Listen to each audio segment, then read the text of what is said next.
Hey everybody, welcome to the Tesla Life, episode 19 for September 6, 2017. My name is Russell Frost. I have the good fortune to be your host this week, but luckily for you and me, I have two other amazing panelists here to discuss the week in Tesla.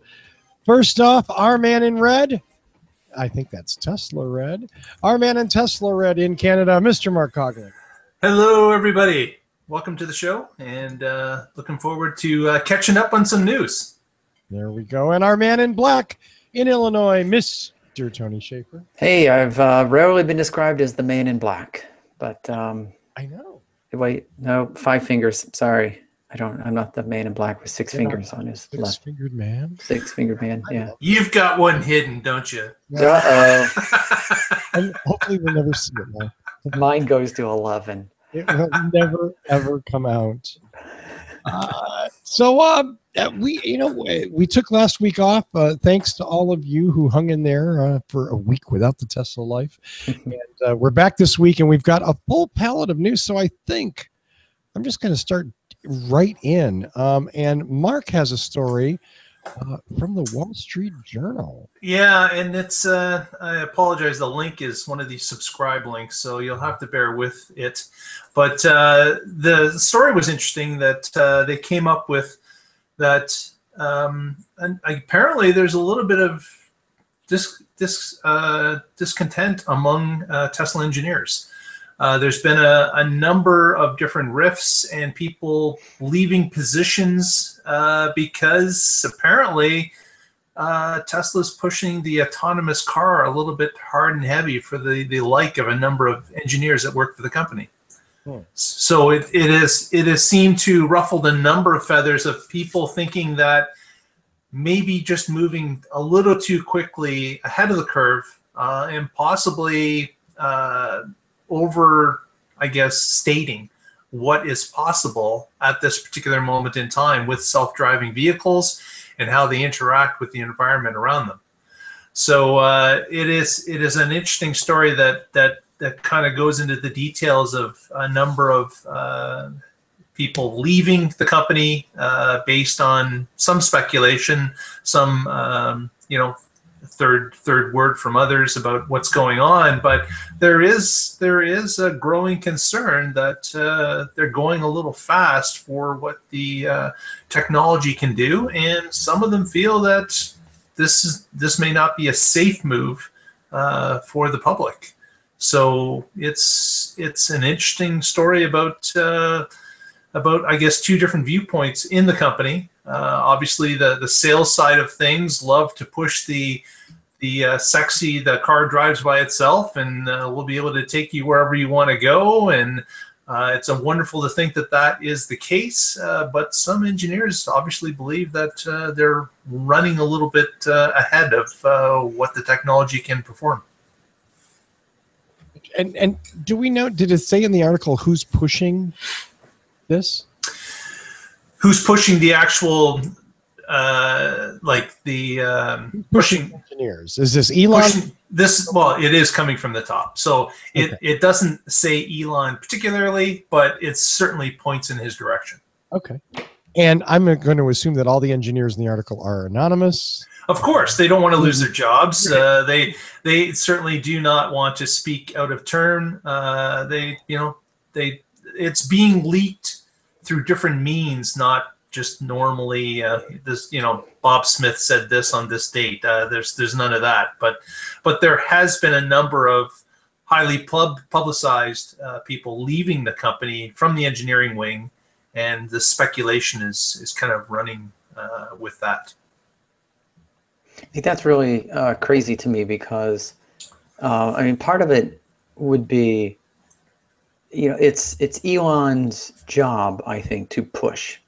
Yeah. Okay, lead. Okay, let's keep going. Let's see what we can do. Let's see what we can do. And this is where I think with the engineers, a part of their job is to deliver what he's asked for, and part of their job is to say, no, that's not possible. But I do think part of Elon's job is to listen to them I mean, because I do work in a large company that manufactures products. I know the constant battle between product development, the engineers, and product marketing, and the product owners who say, we should be doing this by now. And the engineers bust their ass to get it delivered. It makes me wonder what's so different about this. Would Elon risk the company by putting out a product that endangers people's lives? I doubt he would purposely. I certainly doubt that. Elon seems like a sincere person to me. But there is the case of we are breaking new territory here. We are going into a realm that has never existed. These are new things that are going on. The computer is going to have to make some possible life and death decisions in certain cases. Is it going to be ready? No one really knows until you start getting into that. Like way back, 100 years ago, when people first started to fly airplanes, there were a number of deaths because people pushed the technology too far. So I don't doubt with autonomous driving that, that type of thing certainly could happen as well. Sure. I'm going to take this moment, and it'll surprise no one here on the show, or probably most of you not watching the show, to say that this reinforces something that I've been saying about autonomous driving, and that it's not coming. And that it's a dumb goal. That our goal should be to make super safe vehicles, and that the autopilot features shouldn't be touted as you're going to be able to slap your car on the butt and it's going to know where to go, and it's going to go park itself. It's going to go earn money for you with Uber and everything else. I think this is a fiction that is being used because the issue is that there's a lot of infrastructure needed for autonomous vehicles to have any chance of success. And to do that, the hype has to be huge.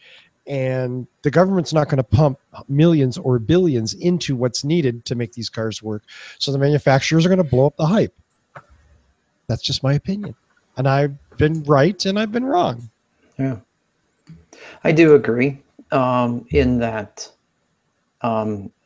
building cars that augment safety and augment the driver is more realistic than something that drives itself. And yeah, to your point, imagining cars that go off and earn money while you're working in the first place, I mean, that's just silly.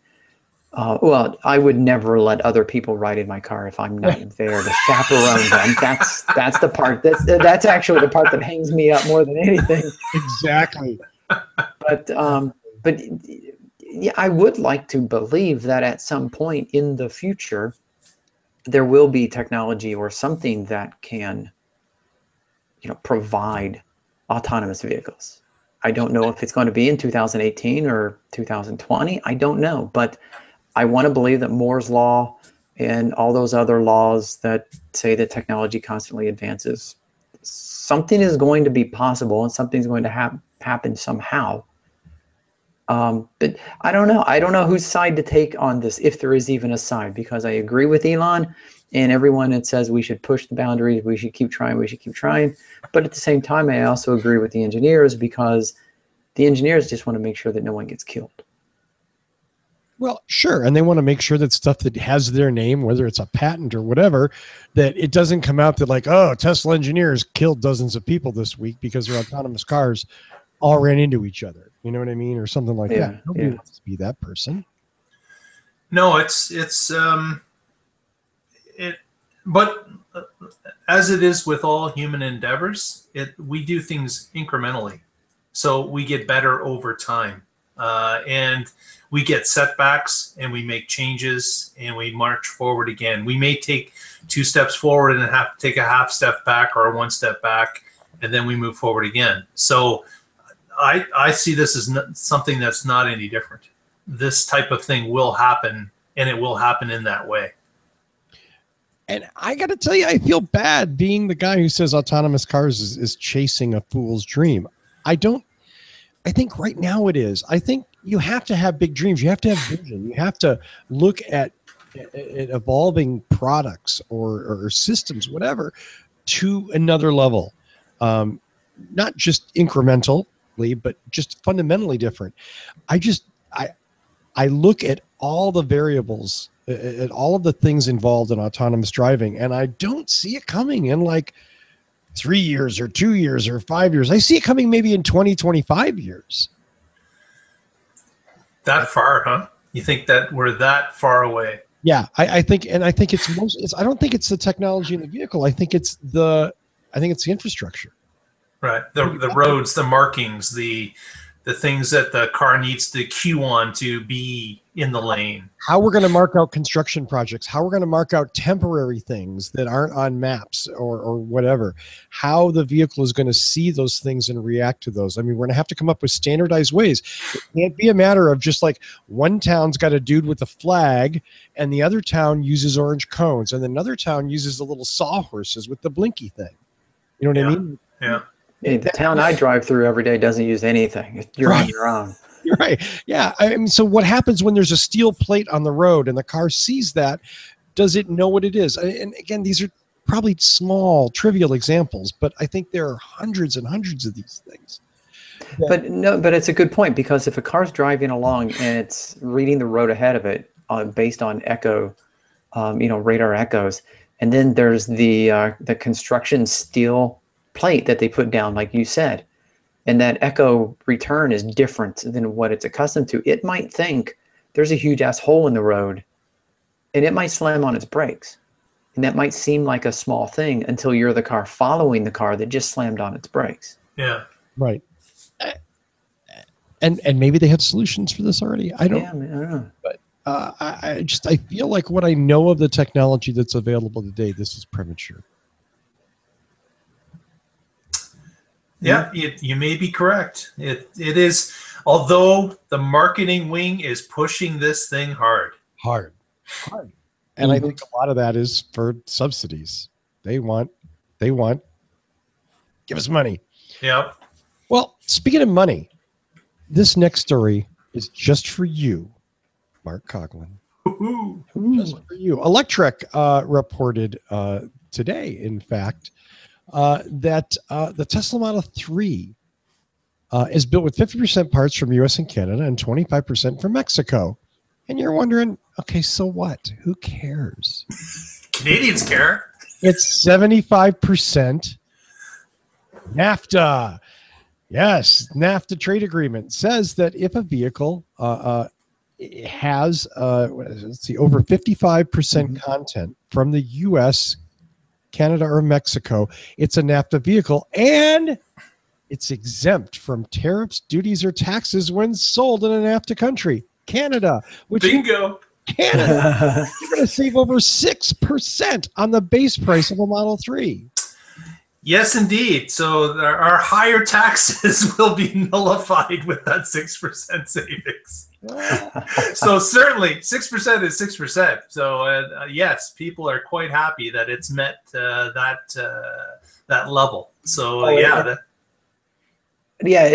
I read this article and I was thinking in this sounds redundant maybe, but almost in true Tesla fashion, you want 55%, we'll give you 75%. And we're ignoring the good part here. The great part is, hey, Mark's going to get his Model 3 for a little bit less than he might have otherwise. But the other good part is this vehicle is 75% made in United States, Mexico, and Canada. And that's a good thing for those NAFTA countries, for workers in that country, because they're being paid to make those products. So right. That's a good thing to do. And it did indicate that it's a fairly even split. They said that it's 50% between the U.S. and Canada and 25% in Mexico. So it's not really one-sided. Although they didn't say what the difference is between the U.S. and Canada. Could be 45-5. I have no idea, but it certainly matches those. Now, all we have to hope for is that NAFTA doesn't get scrapped. Right. So we can get down to the wire, and Mr. Donald Trump decides that he's going to scrap NAFTA. Then all bets are off. Right. Yeah. I'm sorry, Tony, go ahead. Oh, I was going to say that one of the cool things I thought about this, one of the reasons why Tesla, qualifies and a lot of other EVs don't is, of course, the Gigafactory. Mm-hmm. One of the biggest components of an electric vehicle is, of course, the battery. And we know that a lot of the manufacturers have batteries that are made by Samsung and A123 maybe, and LG and basically Korean, South Korean manufacturers.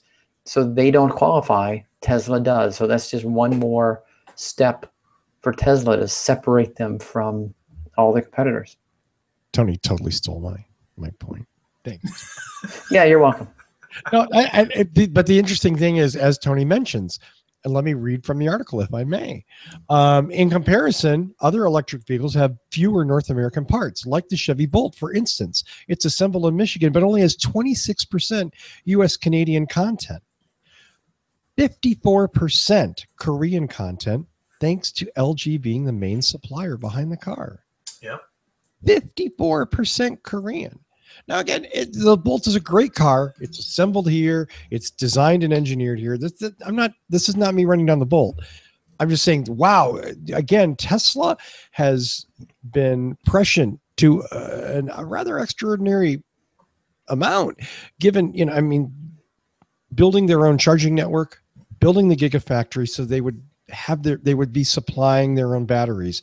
And then these are the benefits. Either they've serendipitously reaped or that they planned on reaping. I don't know.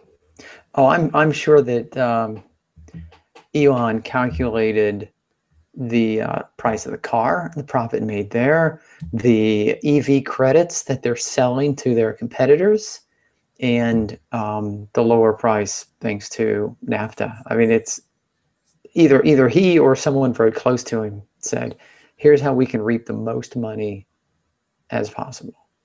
Nice. And you should say reap. Reap. Well, speaking of batteries, Tony has a story about batteries. Yeah, so I found this. I thought it was really interesting. It's a quick little article on auto evolution, and really it goes into something that we've known for a long time, and it really has to do with how to extend the life of your battery.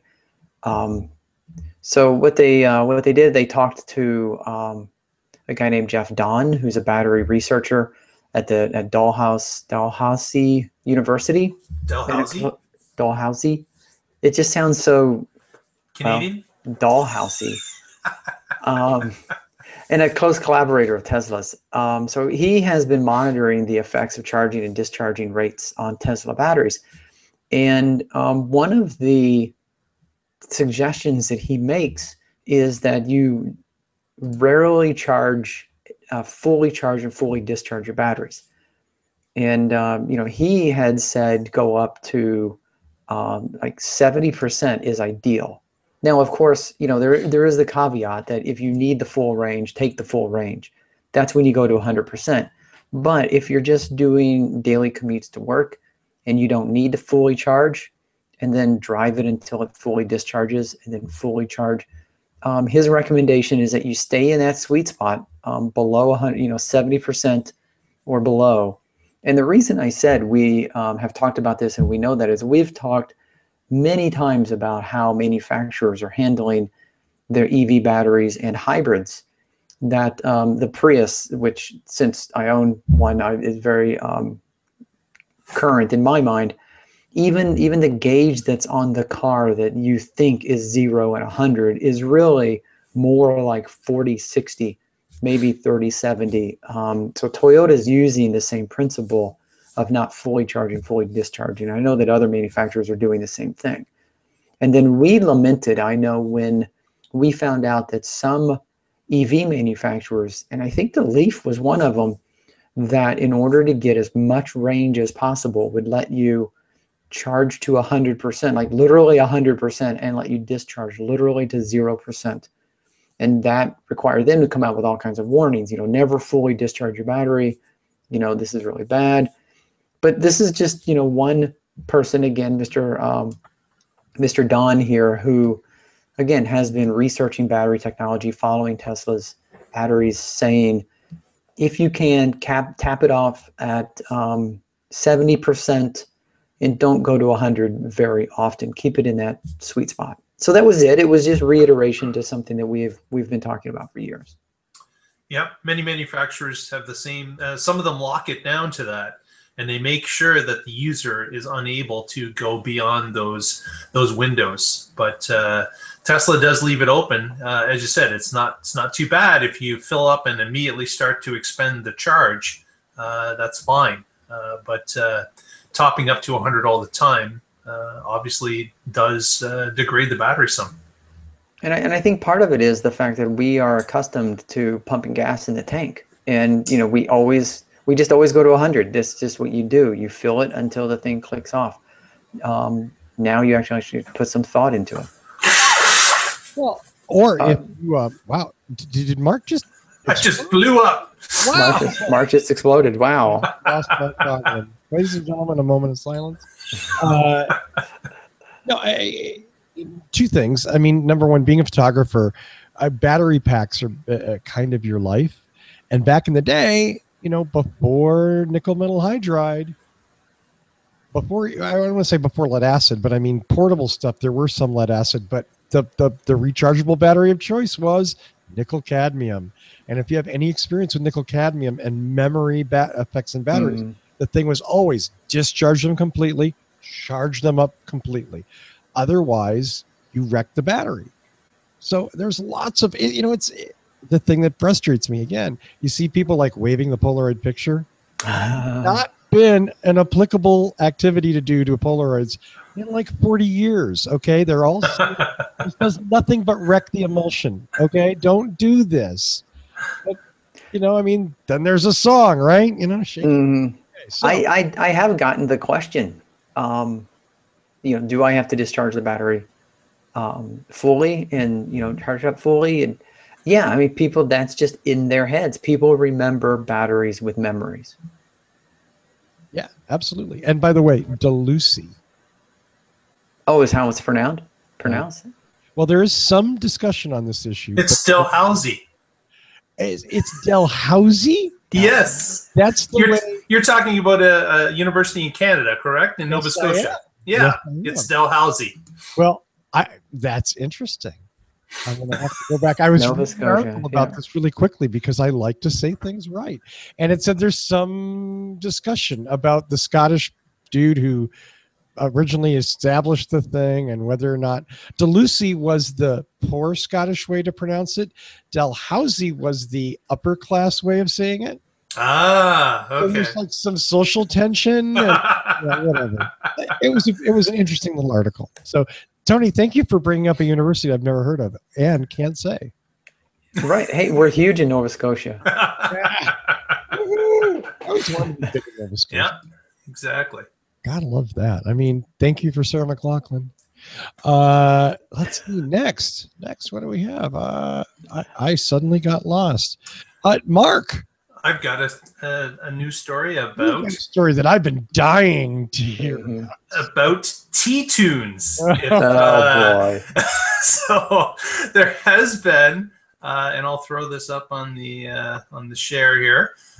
There has been some UIs that were caught in the latest update coming from Tesla in some of the vehicles that happened to show this T-Tunes listed inside the menu items. There was an insider who was able to grab a screenshot, send it out, and of course it made the rounds quite quickly through all the media. And then our Twitter extraordinaire friend Elon Musk prompted and let us know that Tesla does not really have T-Tunes. That's a joke. And but it's kind of interesting that they went to this extent to have a joke. That's one hell of a joke. It's interesting that they would put it inside a UI and release it in a recent release. And, obviously some of the screen that you're looking at here now already comes with the Tesla when you're playing media, but the T-Tunes reference up in the top center area is what's new. So there's always been speculation that Elon would have interest in, with his captive audience, moving them into an iTunes type scenario, and this certainly could be the start or some testing going on. But what do you think? Can they fight the mighty Apple? Can they beat the Sirius Radio? Do they have the chops to do? I figured out. This is T-Tunes right here. It's actually Tiny Toons. So you click that button and you get all the baby animated stuff. See? Nice. So yeah, it's a new thing that could be coming. Just kind of interesting. They put it inside a UI and released it. Well, they also did the Spotify thing, didn't they? The Tesla's Spotify app. They did Spotify, I believe, in Europe, but it never really. It's not. It's not available in the US. I don't believe. Yeah. So I don't know. I think it would be silly and distracting, personally, for Tesla to try and create their own streaming music. But hell, who am I? So this is the same guy who has programmed in an underwater mode as an Easter egg. Or Drive on Mars. Yeah. Yeah. So in a sense, I don't have any trouble believing that Elon would waste some money doing this just to fuck with people. Because that's the kind of guy that he is. And I don't mean that in a bad way.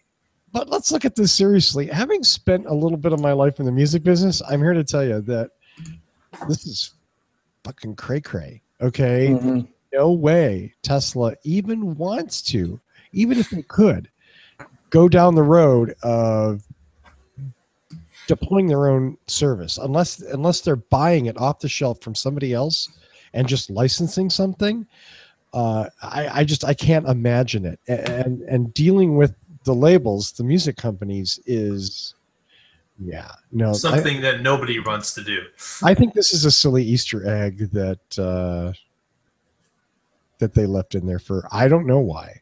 Yeah. I was intrigued by one thing that I wasn't familiar with. I haven't heard complaints that Tesla doesn't have a working, let me quote from the Electric article, quote, "They've been asking for some obvious solutions like enabling Spotify or Apple CarPlay, Android Auto, or even just fixing the USB drive media player. But Tesla seems to want to further vertically integrate its in-car experience." Ignoring that last sentence, so the music stuff doesn't work in a Tesla? Huh. There have been issues with it. There have been problems. Now, I don't know if they still continued or if it may be overblown somewhat, but I have not heard from people that we know that have had an issue with the music service. You can't, the USB media player, I mean, that's slam dunk. Those things have been around for decades. Hate to say it, but wow. Yeah, that's a little weird. I'm not sure if I can't pump Spotify into the car, I don't think it's a very advanced technology car, because that's not really asking for a lot, to hit my phone or a pad or whatever. It's not asking that much that it reads output from the USB and plays it in the stereo. Yeah. Right. Maybe Elon stepped in something more than he realized with this. Could be. I don't know. Well, Mark, are you ready to talk about batteries again? The battery place again was... what is it with this show and EV batteries? It's all the time. Never stops. Oh, electricity. Damn it. Can we talk about coal for once? There was a recent Tesla Model S. Actually, there's been a couple different stories. But this particular story from Inside EVs discusses a particular S that surpassed 250,000 miles, which obviously is quite an achievement. And that particular battery story was showing that they I guess from the actual monitoring equipment indicated that they were at about a 7% degradation of that particular battery after 250,000. 250,000 miles. So, you know, and then there was another story that we don't have a link to, but if you're familiar with the company called the Tesla Loop, they're a group that drive Model S and X's between basically Los Angeles, San Diego, and Las Vegas. And one of their Model S's, the original one, is at 300,000 miles. So there are some of these cars that are jumping into these large amounts, and of course everyone's curious about how well the battery is held up, how well it is performing. So it's interesting to see that particular battery has been indicated that it's only a 7% degradation over that period of time. It's interesting that this is a Norwegian vehicle or a Finnish vehicle, because cold isn't supposed to be super good for batteries, and we know heat is, and we know heat's worse. Heat's worse, yeah. But still, that's hard. I mean, it places an extra burden on the battery, and here it is. It still works. Yay. Yeah, so and of course, I don't know how many times as an EV owner I've been prompted by members of the public that say, well, how often do you have to change your battery? You know, like that's a thing that is in the psyche of people's minds, is that if you have an EV, you're probably replacing the battery after 2 years. Like it's obviously it's fictitious, but that seems to be a common question that happens all the time. When someone is not familiar with an EV, their question is, when's the battery get changed? And of course, that's a huge expense. And then do you compare it to like one of those 1980s boom boxes with like the 12D size batteries that you have to like? Yeah, I showed them that video from Saturday Night Live where who is it? The woman that used to be on Seinfeld.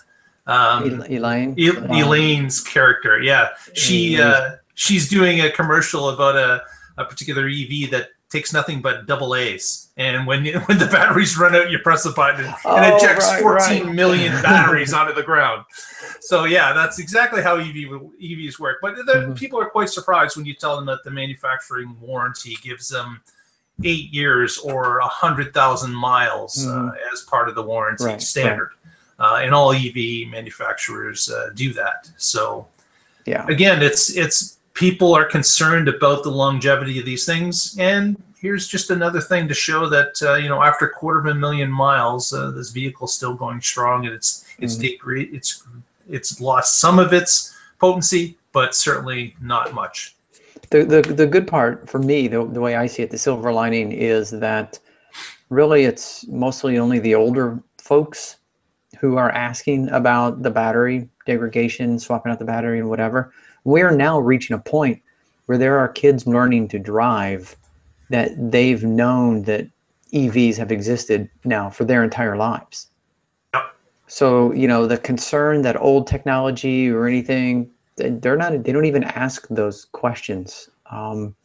So yeah, I mean, moving forward year after year, when we have more electric vehicles and more longer life batteries on the road, we're going to have kids learning to drive who all they've known is, well, EVs are just other cars. It's not something special. That's just the way it's always been. Nice. Nice. Well, speaking of, that's not even a good segue. I was going to say, speaking of the way it's always been, but no, I'm not going something that we've talked about on this show and on What Drives Us a little bit was the Tesla Powerwall, and kind of a big splash when it came out, but it seemed like there was some sort of undercurrent of, okay, they introduced this product, but then it sort of just melted away. There weren't a lot of people getting them. People that said they ordered them, they weren't getting them, and all of that. So now, obviously, Tesla has unveiled Powerwall 2. It's their latest generation of packs, almost a year ago.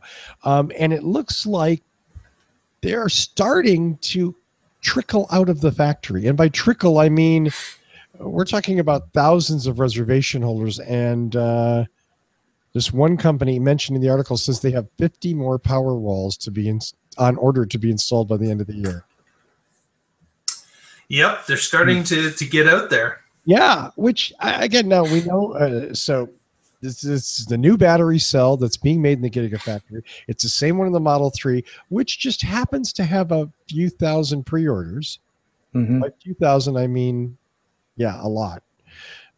So obviously, they're competing for supply. But it was interesting to see this, see them talk about the Powerwall 2 and being installed, because I love this product. I love Powerwall. I think it's a fantastic thing. And if our viewers have time, they can look up a video from Robert Llewellyn, the famous EV guy from Britain, and he just got a Powerwall installed. And his video goes through the installation process. And then he goes into the screens of it actively working with his solar array. So very interesting about how it's charging and discharging. And I guess the main purpose that he tried to accomplish was that he wanted the battery, the Powerwall, to charge fully and almost discharge fully throughout a normal 24-hour cycle. And that would give him the best economics to pay back for that unit. So he doesn't need as much solar on his roof, and the power wall will provide him enough power to last through the night and back into the day cycle, so his solar could take over. Oh, in sunny England. Excuse me. Yes, in sunny England. Yes, England. Yeah, but I mean, Llewellyn's famous. I mean, a famous EV advocate. Hey, if it can work there, it can work anywhere. Right.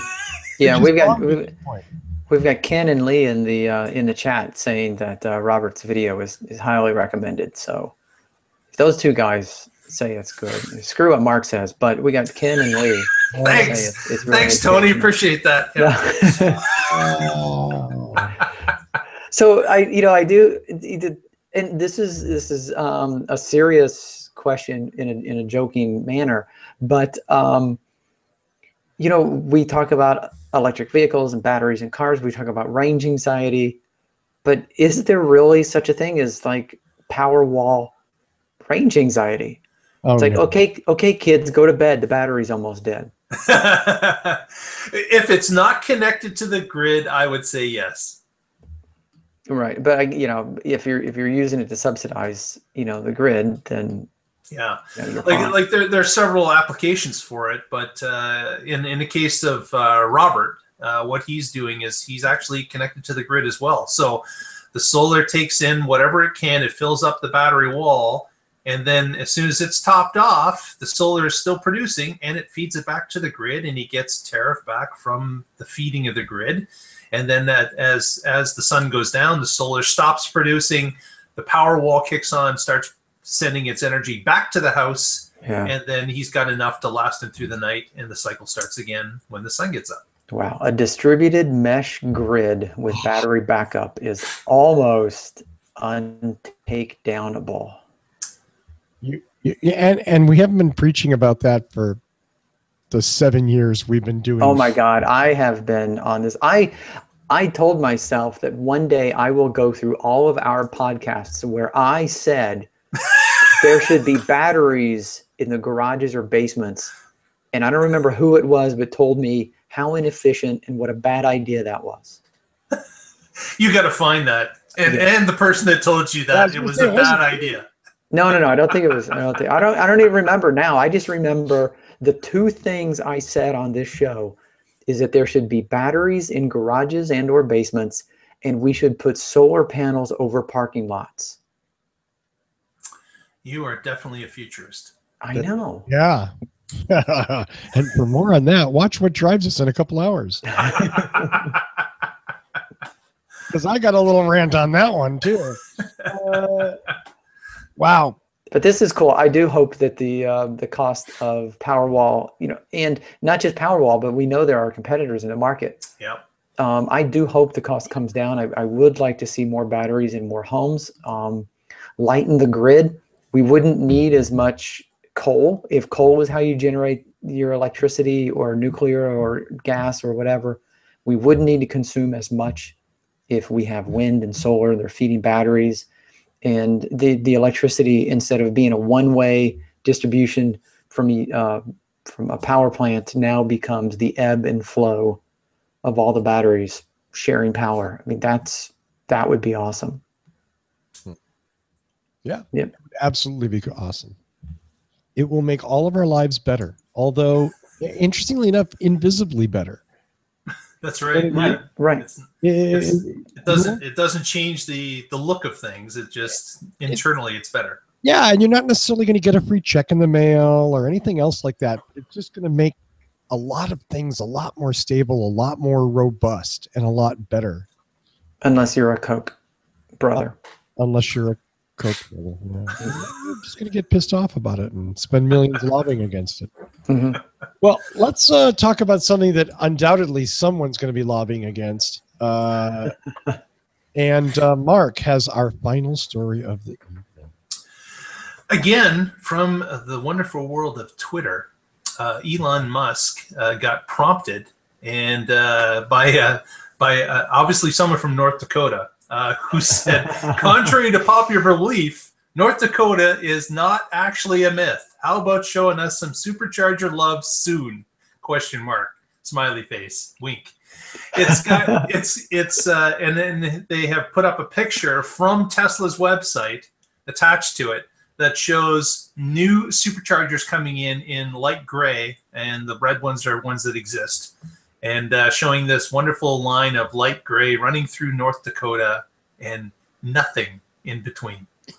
So some poor guy who owns a Tesla in North Dakota has been waiting forever for a supercharger to show up in his state, and it has not until Elon replies, sorry, coming next year, along with completing the Trans-Canada Highway and interconnecting U.S., Mexico, and Central America. Because we know that Elon just cannot say, I'll do that. He'll say, I do that, and I'll up the ante by X. So, right. So he has indicated through Twitter, his favorite medium, that he's going to get to North Dakota. He's also going to put a line of red dots across Canada in the lower half of the provinces, and push a line down into Mexico to connect all three countries at once. Wow. So bravo. The supercharger network is obviously one of Tesla's crown jewels. It is something that will sell these cars. It is something that allows people the confidence that they can take their cars on long journeys. It's something that Tesla controls and controls well. And they have the ability to monitor it. They know who is where and how often they get used, and they can build new sites or new stalls based on that. So bravo. Certainly Tesla owners would like to see it expand a little bit more, knowing that, I don't know, 500,000 new cars are coming shortly, and they want to make sure that the system is robust enough to take it. But having new modes or new routes of travel across the continent is certainly welcome news. Yeah, absolutely. Although, I'm not going to say anything bad about North Dakota. Sorry. Thank you, Russell, for stopping yourself. It makes me happy to see all those red dots on that map. You know, Yeah. I mean, I remember a time when it was when that map looked very much different than it did, and it wasn't that long ago.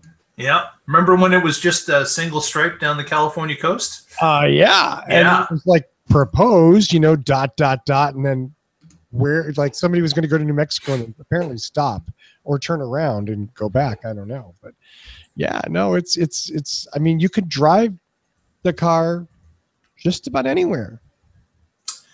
Yep. And they keep pressing and pushing forward. And I certainly look forward to the amount of Tesla superchargers opening up as time goes along. The real issue they're going to have, obviously, is dense city sections. It's going to be tough when you introduce 500,000 new cars, as to everybody possibly lining up in the city centers. We'll have to see, but there's certainly going to be a stress put on the system as the Model 3 starts to roll out in mass. Yeah. Well, okay. Go ahead. Oh, did you have something, Tony? No. No, I was going to segue into something borderline related, but okay. Go ahead. Well, it was an article in the Evening Standard from England. They're talking about London could face what they're calling charge rage. So apparently in London, they're worried about how many charge points there are and the possibility of having one available for every 15 cars by the year 2031, which is a long way out, understand. But like you had just mentioned, you put 500,000 Model 3s in addition to the other electric vehicles, and you could run into the possibility of people queuing up. And, you have common EV charging etiquette, but as you introduce a mass market vehicle, you start selling those cars to people who aren't really good with etiquette. And you run into the possibility of people squatting in spots even after their car's fully charged, or or whatever, and then you end up with what could be charge rage. Yep, and that's certainly a logical conclusion, because as you populate anything, you get a few bad apples, and things can go awry. So yeah, that's certainly possible when you start adding more and more EVs, and maybe the charging structure does not keep up. Yeah. Yeah. So Elon is heading that off by, addressing North Dakota. Look at, and this isn't. I'm not going to run down that this isn't an issue. It is totally an issue, and maybe that's my point. But we constantly evolving and changing. And look at like social issues, like social media and Twitter and text messaging, and how we've had to kind of redefine how we communicate. Is it okay if it's misspelled, or if it's just an acronym, or you use a bunch of gibberish that you wouldn't normally write down in an email or in a letter? God forbid. Does anybody send paper letters anymore? I don't think so. But in a text, it's totally okay. And that at first was like, oh, it's going to destroy the language, and and as it turns out, we kind of managed to work these things out. Yeah. Hopefully with a little less blood than is coating the streets of London over EV charging right now. But did I over dramatize it, Tony? I'm sorry. Just only a little, but I think it was Oscar worthy. Thank you. I should have tried to cry.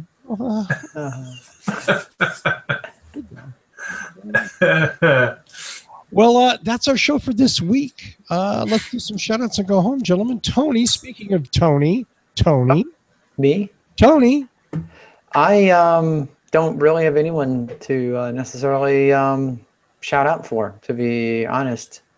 Okay. So I want to give a shout out to Mark Coughlin up north, and I'm not sure why.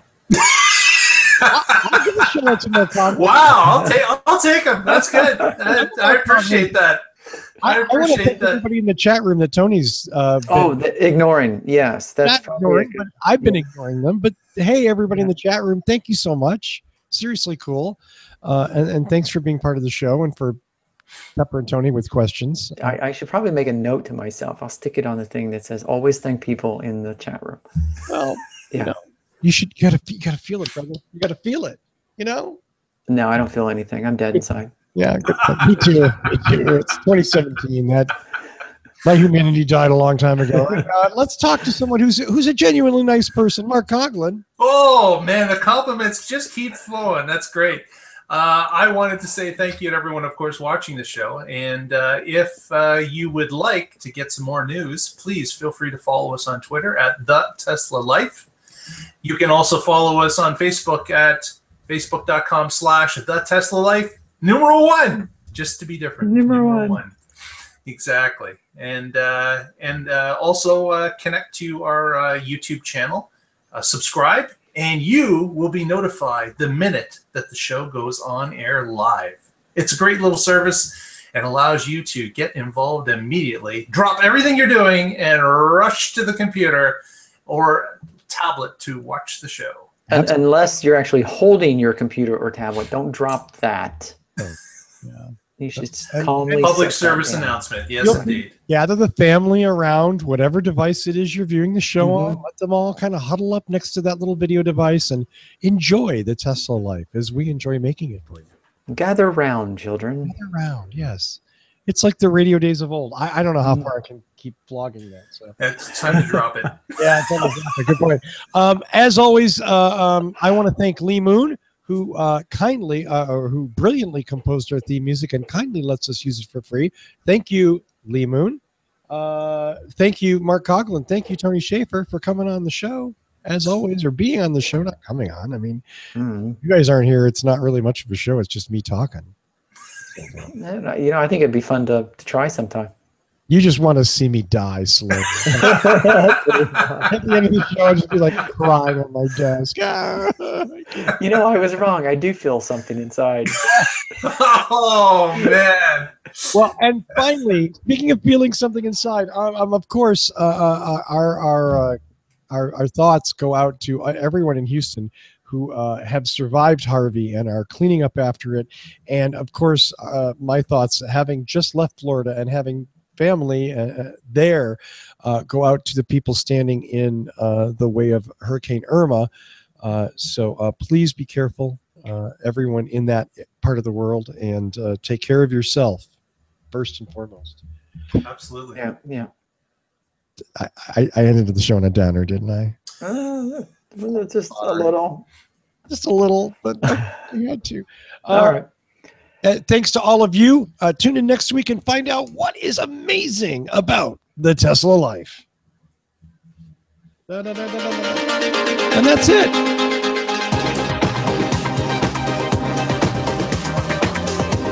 No more dancing. No more dancing.